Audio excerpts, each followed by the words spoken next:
What family school bus business just joined the first student family? More on that in a bit. Welcome to The Route, our School Bus Week content series. I'm Wes Platt, Executive Editor. Before we get to it, please click like on this video and subscribe to our YouTube channel. And please connect with us on Facebook, LinkedIn, and Twitter. You're going to find links to all those social media channels in the details of this video. Okay, let's get rolling.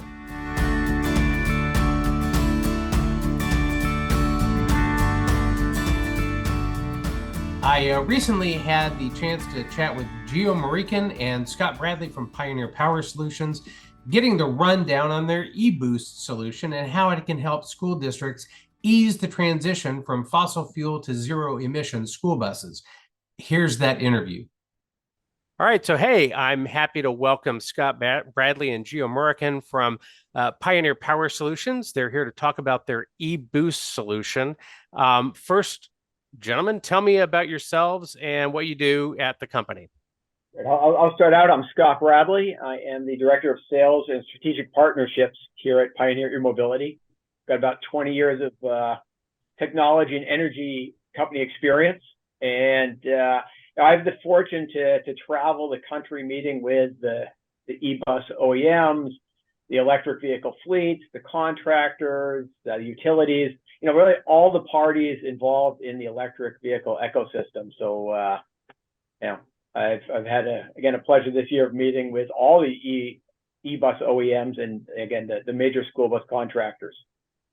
So I'm Gio Marason. I'm the president and CEO of the Pioneer Power Mobility Division, which is popularly known as e-Boost, as we have it here.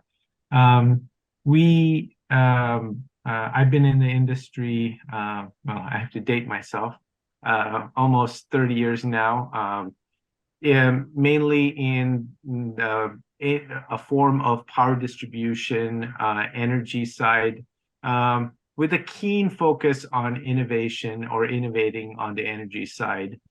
Spent a lot of years in General Electric, in harnessing products and different divisions within that, and been with Pioneer for the last 10 years, growing different businesses and divisions, and the last 2 years focusing on e-Boost and really launching it into the market. So we're excited to be on the route and working with all of the EV bus and truck OEMs. Great. Well, thanks again for being here. Starting off, how did this e-Boost solution come about? Tell us about it and how it got started. All right. Well, I'll take. I can reverse my memory back to the moment it happened. But Pioneer, obviously, we've been around for about 30 years as a company, in different parts of energy space. Mainly, we play in power equipment, all the way from generation to distribution in the industrial, commercial, and high-end residential side, along with services for products in that realm and critical power for both product and service. Just to give a reference, for instance, we are the ones that provide for all of the Target stores in the US, including Hawaii and Puerto Rico, the backup power generation for them and the service for them. So we have a nationwide network team that provides that. On a side note, on our microgrid side, we provide, if you recall the famous Texas frost from 2 years ago, the only supermarket chain that had lights on was one known as HEB throughout Texas, and we happen to be the ones involved behind the scene in helping that happen with our microgrid solution. So that's a little bit about Pioneer itself. And about 2.5 years ago, we kind of did a market analysis and looked at where the market is headed and where we are headed in that energy space. And here was EVs, charging ahead very fast. And we work with a lot of utilities around the country in our projects. And we could sense, in conversations with the utilities that this was going to be a big challenge for our utility partners, right? This is not a small undertaking. And we could also see the acceleration of EV OEMs and manufacturers and the delay from the utility side in trying to catch up. So we tried to look at what would be solutions in that market, and E-Block is one we are doing on the microgrid side, and then eBoost was born in that space. Internally, one of our technicians actually was working on a project in West Texas and had the solution of a generator on a truck producing power, and kind of came about in conversation, hey, how about we do EV charging off-grid? And we piloted that, and we started work on it in the 2020. We prototyped it several times, and in 2021, after the initial bill was passed in the October 9 timeframe in 2021, 3 days later, we announced eBoost entering the market with our solution. Now, the eBoost solution is using propane as the fuel for the charging system. What made propane the go-to fuel for your systems? Yeah, that's a great question. So, when we first began, we were thinking about hydrogen, right? Hydrogen is a very clean fuel, but it's expensive, it's hard to transport, and it's difficult to find. That led us to propane, which is a green fuel, very low carbon intensity. It's about 2/3 the carbon intensity of the average U.S. grid. In fact, it's cleaner than 38 of the U.S. grids. There's something called renewable propane coming out. It's out in California, New York, New Jersey, Vermont, and moving to the 16 CARB states. And that is out of renewable biomatter, bio-waste, biomatter. So it's renewable fuel, and it has a carbon intensity about a quarter of that of regular propane, and it's cleaner than the grids in 49 of the U.S. states. So we wanted something that was clean, because as you look at moving to net zero, you don't just turn on a switch and go from high carbon intensity to nothing, right? It would be like falling off a cliff. It takes time, and we found that by using propane as a solution, and then renewable propane, it was really the fastest way towards net zero. Where do you see your solutions fitting in with the Clean School Bus program? What are the benefits that school districts get from, pursuing this sort of solution? Absolutely. So when we, as part of the IRA Act, when the EPA program came out, we saw that it was a very good fit for us. So if you look at the benefits that the school bus program that EPA rolled out is looking at, number one is cleaner air, right? By transitioning to either EV buses or alternatively fueled buses, you are eliminating a lot of the concerns with carbon, reducing the carbon output into the air, and NOx, SOx, and all other things that were related to the emissions. The second, and probably the primary at the heart of everything, is the reduced health risks, right? So the children that ride these buses every day, the millions that ride the buses every day, are exposed to it. By going to EVs, especially, you're taking away that risk, that exposure. Along with the school children, it is the bus operators, right? The drivers and others that work on it that are also exposed to this. The third benefit that they highlight in the EPA program is the reduced greenhouse gas emissions. So obviously, by utilizing propane, which is a green gas, and with renewable propane, a much lower carbon intensity, we're addressing that by reducing the greenhouse gases.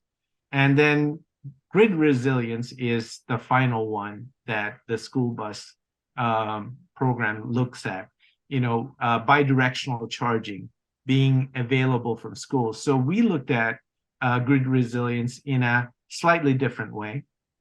The grid outages because of climate change is very real.